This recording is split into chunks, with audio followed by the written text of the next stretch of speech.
Carrie, when you look out now, the difference in the tenor and the conduct of this hearing versus the way the last two conservative justices were treated, what are we to learn from this? Did Republicans just make it easy, or is this the way hearings really should be?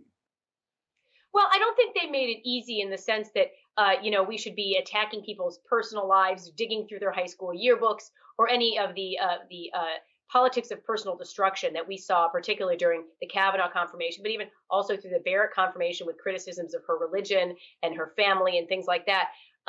So I don't think we should ever sink to that. However, I do think it was important to, and many of the senators did focus on her judicial selection. We shouldn't just let her go by and say, well, we have to be nice to each other, so we're not going to talk about these hard issues. And I think that's something we're seeing the Democrats portray as somehow a personal attack on her. That's not correct at all.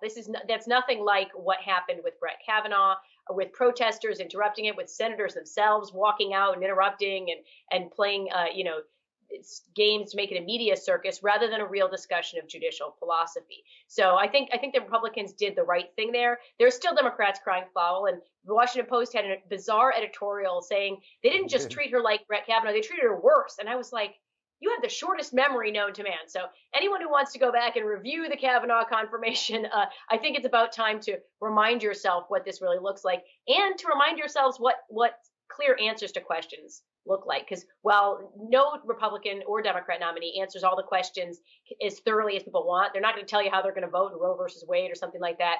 They normally do give a lot more answers than what we saw this week. And I think she's set a new standard for how little one can say in a Supreme Court confirmation hearing, and that might come back to bite them sometime later.